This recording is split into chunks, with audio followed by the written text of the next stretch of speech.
Awesome. Obviously, thanks for having us on. Yeah, pleasure. So Pivx, if you want a little bit of background about the project, and yes, we can jump right into it. So Pivx is an acronym. It's also the coin ticker as well. So if you go to CoinMarketCap, it's really easy. So PIVX. It stands for Private Instant Verified Transaction, right? So it's pretty, that's what we are, and that's what we do. So we were announced in 2015 on Bitcoin Talk back in the days when projects were announced there. There was no pre-mine, there was no insta-mine, no ICO. ICOs weren't even a thing back then, right? Yeah. It was a fair launch coin, was originally proof of work, and then transitioned into proof of stake shortly thereafter. So it is a proof of stake coin, right? So bear that in mind, that'll come full circle. Because what's been developed is the first private proof of stake coin that also has masternodes, that has instant sends, that is a DAO. That's a mouthful, there's a lot to it. So backing that up, again, proof of stake, meaning you don't need any special hardware, you don't need any mining rigs, you literally need a laptop or a desktop and download the core wallet, and as long as you have one coin in there, you can have the opportunity to potentially earn the block reward. So really, really slick that way, right? Wow. And, yeah. And in terms of stake weight, is there any, is there a point at which, like, I mean, pardon my ignorance, but again, is there a point at which, say, holding a certain there's thresholds, yes. Yeah, so there's a sweet zone where it tends to equalize out, where you'll actualize more rewards. But in general, it's about a 5 to 8% ROI in the coin a year, right? So if you've got one coin, the likelihood of you earning the block reward is relatively small, but it's possible, and we've seen it. Nice. So it's usually, it's a certain number of coins, but you have that ability to stake. The other thing too, again, Pivx being private instant verified transaction, we have private staking. So what that means is you literally can take any amount of your coins in Pivx, they're private, and that amount is only known to you, and what you are earning on it is only known to you as well. Okay. Awesome, right? Yeah. So that's sort of the real cool functionalities on the private side. So we were the first zero coin implemented proof of stake coin. So you've probably heard about zero coin, the privacy protocol. Well, yes. Pivx was the first to implement it into proof of stake. So unlike the other projects that might have it in proof of work models, so we're really pioneering that, and what that means is we literally have the largest anonymity set of privacy coins on the market. Okay. So really, really, really, really special in that regards. But masternodes as well, right? Okay. So, what's this whole thing about masternodes? Yeah, right. So masternodes, buzzword, right? Everybody does like masternodes. Well, in 2018, sure, yeah. Yeah. So we still have masternodes, and so masternodes for, quick, they're another protocol layer, basically sits on top. You need a certain amount of coins. In Pivx, it's 10,000. That is your masternode. So right now, the price is what, say $1.30. So it's 13,000 to have a masternode. So relatively affordable compared to the options where there's real stability and real liquidity. Yes, right? So right now our masternodes do provide the instant send technologies. So Pivx has the ability to send instantly, so zero confirms, but you can have send and spends. The other really awesome thing that's coming out, actually it launched about an hour and a half ago. Who's counting? Yep, is the decentralized private exchange that a bunch was built in tandem along with Pivx. It uses that masternode network. Right, so that exchange relies on the Pivx masternode network to actualize the exchange of the private tokens from one token to another. Okay, buzzword for 2019, service nodes. Yes, so basically that is your Pivx masternode operates as literally the service node for that decentralized exchange. Phenomenal. Yep. So I went from zero to being enamored. Awesome. This is great. Yeah. And we're just scratching the surface. We haven't even talked about governance. We haven't even talked about third-party implementation. Oh, yeah. Okay, great. Yeah. There's a lot to learn. So pivx.org, great place to learn about it, unless you want to know more. But yeah, phenomenal. Well, no time like the present, no opportunity like what we have right now. And I apologize because I know you've been doing this it's all on repeat all day, and it will be tomorrow as well. But just to qualify, these guys, a lot of them are proof-of-work algo developers. Some of them are they're coin devs themselves. They primarily gravitate towards crypto nodes because of privacy, and because of ease of spawning. There's a new one every other day, and they know they've seen me fork a crypto node repo live just for kicks to kind of show that it's possible. But the proliferation is just too fast. There's just too many. So they want to know more about this project. They want to go back to fundamentals and understand which are the projects to back right now. But a lot of them are also proof of work fans. A lot of them are miners. A lot of them are invested. They have some sunk costs into infrastructure, and they're asking, okay, if I weren't mining, then what could I do with hardware? could I start to run full nodes? Could I run a Masternode? Yeah, absolutely. Yeah, and if there were enhanced requirements for a service node network, what would they be? That's a lot of who these guys are. Awesome. Now, in terms of running an enhanced Masternode or a service node for Pivx, and I know this is probably already on the website. Pivx.org is gonna be a very clear list of all the requirements. But your average VPS from Vultr or wherever else gonna do the trick? Yeah. Okay. If somebody wanted to try to create their own micro data center of service nodes, would that make sense for Pivx, or would that be kind of a waste of resource? Well, again, that's a sort of a pseudo-personal business question. I get it. I'll couch it that way. Yeah. Where I can really see this, and again, this might be a market observation, so for your viewers to take a look at, is so ZDEX.exchange. That is the decentralized exchange that just went into alpha testing, so it's live on the alpha testing and testnet. Keep an eye on that, right? Why? Because, again, those service nodes, which are Pivx master nodes operating as the exchange node, they get to actualize some of the transaction fees of the decentralized exchange.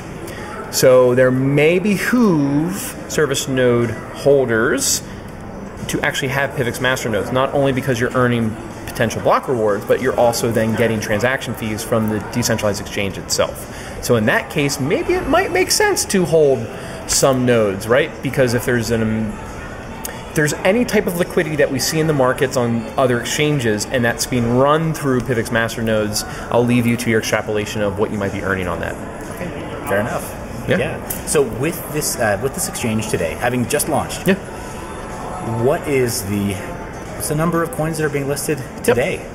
So right now I believe there's 6. So Bitcoin, Litecoin, Bitcoin Cash, Particle, Dash. I might be missing one other, but yeah, there's about 5 or 6 that are now active on the testnet. Okay. So everything's going through that alpha testing right now, and then when it goes live, it'll be those 6, and then there will be other opportunities for coins to join in. Those will be a list of requirements and whatnot on the website. But okay. Phenomenal. And then is there a roadmap for listing, or is there a set of requirements for being considered to be listed on this exchange? Rather, I should ask, is it already published? Yeah, so I actually, the website, because I've been here, I haven't even perused through it. So again, that's a whole separate project that's using the Pivx master nodes, and we happen to know some of those folks. I would imagine that on the website that information will be posted there, so zdex.exchange. I can't verify because I've been here when it went live. Don't trust. Verify. Verify. Exactly. Yeah. Awesome. But there will be a set of criteria and listing requirements for any coins that want to participate. Okay. So maybe without holding your feet to the fire, without holding you to this later on, what would be sort of the bird's eye view of the requirements to be listed? Is it rather? I know that's a tricky one. But for coins. Is it more a sort of approach Pivx and say, this is who we are, this is why we might... It would be direct to ZDEX exchange. So they're going to have their own intake information. It's a complete separate, you could say separate entity. So they're going to have their own sets of requirements. I imagine, there might be some small listing fee depending on the amount of work. I don't know, but just off the top of my head, I can imagine. Probably Bitcoin Core, any coins that are run off of Bitcoin Core are going to most likely be easier to implement just because of the nature of the masternodes running, but that doesn't exclude any other coins. So, got it. That's awesome. So jumping back, you mentioned before like proof of stake and then getting into masternodes, now getting into this enhanced service of this new service node model, which is apparently separate from the masternodes, or are existing masternodes being turned into opt-in. It's an opt-in. So if you're running a Pivx masternode, you'll have the ability to opt in to be a service node. Okay, got it. So that's entirely voluntary on the part of the masternode holder. Obviously nothing's stopping you from running both, right? Or getting another one. Exactly. Service node. So, pardon my ignorance again. The roots of this project, having started in 2015, it must have been a fork of Bitcoin. Okay. So, what did the development process look like back then? So the code base is Bitcoin, and then I guess you could say taken from Peercoin and then Dash, right? So there's sort of the origins, right? So the original masternodes coming from Dash, right? Sort of like the father, as you want to say, of that concept. So when Pivx took that, it was looking at, okay, what is the best current model that we have? Again, Dash is still proof of work, right? So their privacy features are still really a coin mixing feature. It's not, I won't make much judgments, but their privacy features is not as robust as some other projects. So leave it at that. Right. So guys, remind me later on. We need to cover Zero Coin Protocol versus ZK Snarks versus ZK Starks. Yep. Let's get back to that. Yeah. So back in the day when the developers were looking at what's the best tool set available to them, they looked at the code base and said, okay, here's where we're going to go. And then this is way above my pay grade of the developers literally going in and rewriting the majority of the code for proof of stake, for zero coin implementation, and proof of stake zero coin implementation. So, you know, they basically looked at what they had back in 2015 and said, what's the best tool set that we have currently available? Because what our vision is completely different, but we got to start somewhere. So, makes sense. you know, in hindsight, would it have made sense to start from scratch? Probably. It might have been an easier development in the future. Yet back then, how did you get funding for things? Right? There wasn't a thing called an ICO. So literally this was launched, if you think about it, as a dream and a vision of developers, and then people buying into that vision and going, we believe that this is worthwhile, regardless of any financial compensation we're going to get out of it. Now, Pivx has done fairly well compared to some, would say it's ridiculously undervalued. I won't make that statement. There's people that are saying that. But that's the cool thing about, like, what I love about the Pivx developers is there's a buy-in that goes beyond just the monetary value. You got true believers. Yeah. That's awesome. Yeah, that's phenomenal. So let's talk a little bit about the team that originally started development, and oh gosh, there's a, I'm drawing blank. So the founders. I was going to say the original dev founder. Yeah. You can call let's call them founders, but but the original dev team. Yep. They are still intact. No fractures, no fragmentation. There's people who come in and out. So again, we're a DAO. So there is no company, there is no headquarters, there's no CEO. It's literally a decentralized autonomous organization built in. Right. So I'm referring to more of like a group of 3 friends who are MIT grads who decided to start. Now they hate each other. The founder. So the founder is still part of the project. He's actually here today. So he's coming more into the limelight. I guess you could say we're encouraging. I mean, he's a developer. And it's a good thing that they're developing, but getting them more into the limelight so people go, oh, that's who it is. And then along the way, they had various developers come in, add parts to the projects. A lot of the core has remained intact. There's people that have obviously come in and then transitioned into other projects. But in general, I would say the majority of the core development team gets along. There's differences of opinions. I know there's some developers that have left. That's healthy. You have to have that. If you don't have that, then you're all crazy together because you're not questioning anything. Yeah, of course, in full transparency, there are different opinions, and people will leave. There's also the very reality that some guys put a lot of time, energy, and effort into it, and then it's like, well, I also have a family or I have a livelihood, and so finding that balance and honoring that and going, they need to make a transition maybe to earn some sort of income because, let's face it, like the price of Pivx isn't what it is for Dash or some other Monero, for instance. If it was, then the budget would be very, very different, and I'm sure the devs would be like, yeah, sure, no problem. Right. So on that note, in terms of dev fund or dev fee, how did that start? Jeez, I'm trying to spit it out. How did it start? How's it structured now? So a lot of it was self-funded in the beginning, actually. Founders self-funded, so made commitments to say, this is what we're going to do, here's the commitments I can make.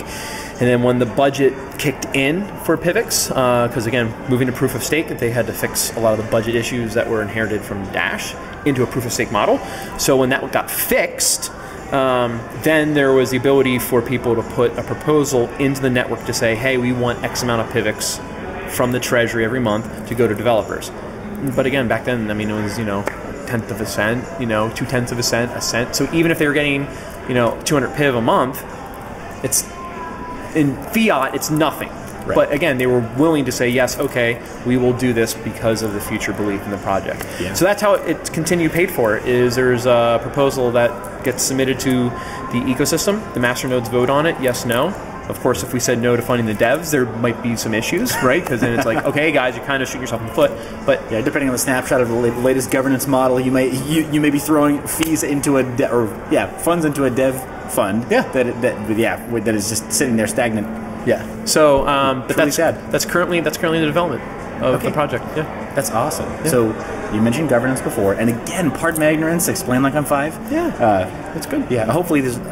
I mean, we'll come back around to it, but as an interviewer, I'm obliged to ask you, what should people ask about Pivx that I haven't? But for now, governance. Yeah. Governance. Right now, it's on-chain voting, and all of this is handled by the Masternode network. Correct. And what kinds of issues are voted about on blockchain? So within Pivx, we've got everything from, you could say, core funding of devs or marketing or support. You also then begin to get third parties that come in. Like we just had one that was passed, Numo, which is a payment processor, mobile-to-moment payments, peer-to-peer, peer-to-merchants, fiat in, fiat out of merchants, so bypass the bank. So they were a third-party processor out of Canada that identified Pivx as, we really want to implement Pivx as the first crypto. They already set up for fiat, and they want to bring Pivx in. Wow. Especially for the privacy. So in the app, it'll be default privacy. When you pay private, it's the Pivx ecosystem. So they identified us and came to us and said, hey, we would like X amount of PIV a month for 2-3 months to do dev work. Submitted the proposal and it got funded. Right? So you even have third-party applications or entities themselves coming to the Pivx ecosystem, putting proposals in, and then letting the community vote on it. So phenomenal. Yeah, phenomenal. Clearly, and this is helping. I mean, you mentioned that as one example. Yeah. There must be others also. Third parties coming in. Yep. Everything from, I mean, we have there's a UFC fighter, Chris Cyborg. What? Yeah, she's a female. She's a world champion featherweight. There was opportunity to sponsor her. I think it's right around New Year's, actually in Vegas, I believe. And so that was a proposal that got submitted by somebody from the Pivx team. Basically the community said, hey, here we go. I think there's this great opportunity for these reasons. The community went, yeah, do it. So you've got sponsorships, sports teams. Pivx logo on her butt while she's kicking butt. You got it. Just saying it. It plays well in Vegas. It does. So that's awesome. Yeah. Thank you so much. I mean, this has been phenomenal. My pleasure. Answering so many questions and starting from the ground up. What question didn't I ask that people should ask about Pivx? So I think the biggest thing is and this comes up, is what makes Pivx different. And I often tell people there's so many different on-ramps into Pivx. Like, it's not just a cryptocurrency. If you think about it, like, it is just a cryptocurrency. It's designed to be fast, which it is, instantaneous, low transaction fees, and provide financial privacy, ledger privacy. So in that regard, it acts like the original vision of Satoshi, if you want to go that far, or one extrapolation of it. Yeah, sorry, Roger Ver. This is Satoshi's vision. Well, I'm on record. I said it. I said it. You said it. I actually didn't say it. Yeah, right. That's how it should be. But that being said, when you look at the entire ecosystem, it's not a platform like Ethereum. It's not designed to have applications running on top of it, etc. But in an entire ecosystem, from masternodes, from privacy, from proof of stake, from governance, it literally is sitting here as we are a means, an intermediary that anybody's free to use, whether it's an individual or corporation or third-party entity. So when I say, like, what makes Pivx different, pick your on-ramp. What do you want to think about? You want to think about how fast it is, the transaction fees. We burn transaction fees. It's something we didn't talk about. Masternodes. There's so much to it. And that's why I'm thankful for this opportunity and these questions, because it's robust. Yeah, awesome. It is very robust. Awesome. So that brings up one additional question, and that is, well, actually, a couple additional questions. One is licensing model for the code base right now. Are you GPL? Are you MIT? MIT. Okay, phenomenal. Open source. Phenomenal. Yeah. Okay, so I'll say this. There are currently known 500 forks of Pivx. Code forks. Wow. It's currently one of the largest forked projects out there. Okay. We are open source. Of course, make sure when you're cloning, and I'll say that, or copying for your use, keep the licenses in, because they need to be in. There are instances where it happened. I get it, but devs, don't be idiots. Yeah, you know how to license. Smart. You should know how the licenses work. If you're stripping GPL, you're an idiot. And I will expose you, by the way. That's what I do. So the other thing that we just had a project. There was a project out of South Korea called Observer. It's a decentralized weather reporting that I'm actually part of. Part of the reason is they wanted to code fork Pivx. Now, they have the free right to do it. Instead, they came to the community and say, we want to do this. We will proudly say we are a fork of Pivx. So it's one of these first instances I haven't seen in crypto where the fork is actually proud and stating, yes, we are proud to be a fork of Pivx. Now, you could extrapolate for whatever reasons they wanted to. I take it as a sign of, this is really neat. This is something new in crypto where the next generation the progeny are actually going, no, we're paying homage to our projects. Like, if you think about it, we're all forks of Bitcoin to a certain degree in general. Right? And we're all here as part of that shared collective vision, so it's kind of neat to see this next evolution, as it were, of projects going, no, we're proud to be a Pivx fork. So there's some cool stuff developing there of maybe there's a whole little subgroup of communities that get to get... We'll see what happens. But sure. So well, definitely on CoinGecko, I'm sure then that your developer score is high. Yeah. And that when sorting and filtering for developer score, that you are, it increases your profile, your ranking. It does. Phenomenal. Yeah. So this should probably be the last question. I don't want to take up your entire night, but at the same time, this has been so great. Only a couple of coin projects. I mentioned before, only a couple of coin projects that I was interested in interviewing. Yeah. And frankly, there are only a few coin projects, proper coin projects here, which is surprising for being a crypto con. I'll make no comment. Well, and I'm also not an air quotes influencer, so yeah. I'm really not. Yeah, sorry. That term. Yeah, I am Instagram weak. Sorry. Yeah. But BitTube's strong. Yeah. Take from that what you will. Yeah. Yeah. So Zero Coin Protocol is your privacy privacy protocol. Yeah. So as far as and again, layperson here, mint and burn. Okay. So is that private by default?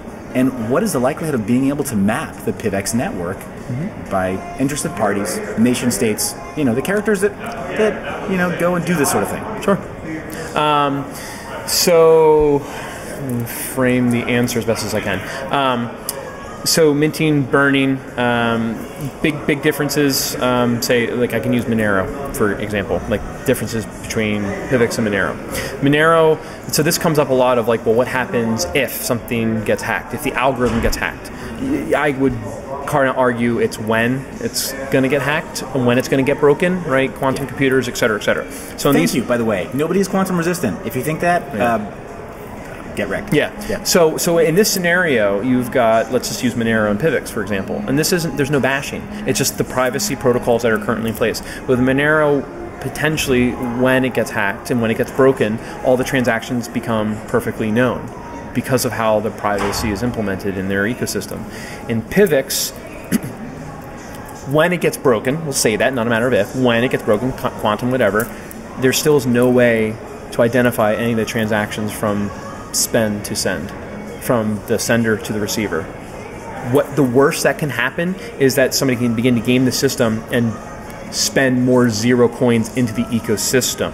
There's still no way to identify the transactional history of it.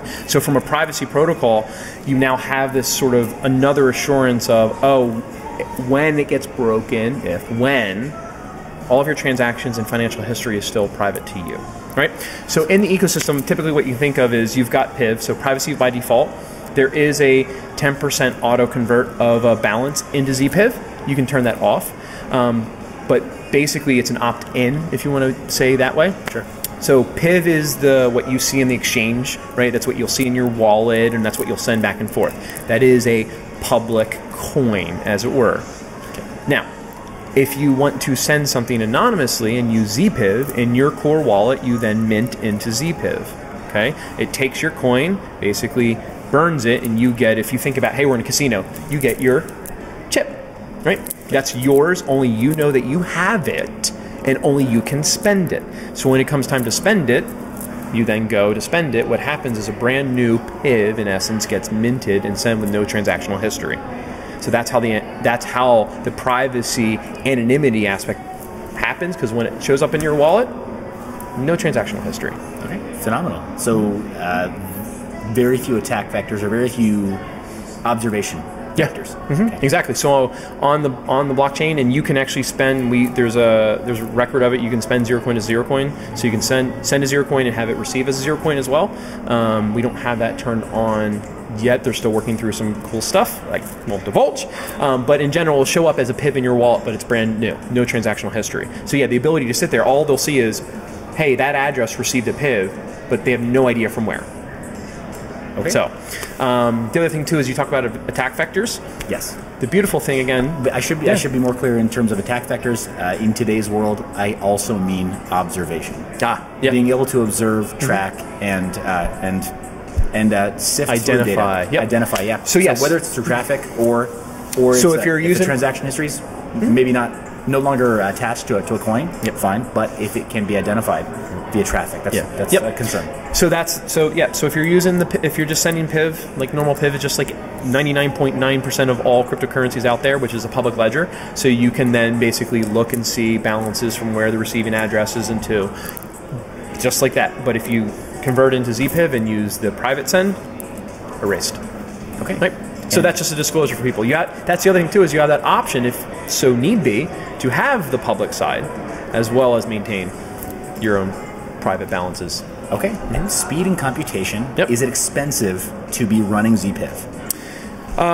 So right now the mint fee, so minting, there's no transaction, so there's no sending fee. It's all on the minting side. So when you convert into ZPIV, it's I believe it's a 0.01 PIV fee. So what is that right now? 10 cents, a cent, I think. So there might be a cent actualized. Okay. Yeah, but then there's nothing on the sending side. But really, what is the cost of privacy? Well, we know what the cost of losing it is in this country. Yes. So appreciate your time. My pleasure. I think I've exhausted as many questions as any reasonable person could ask. I hope I answered sufficiently for you. I think so. Thanks so much. My pleasure.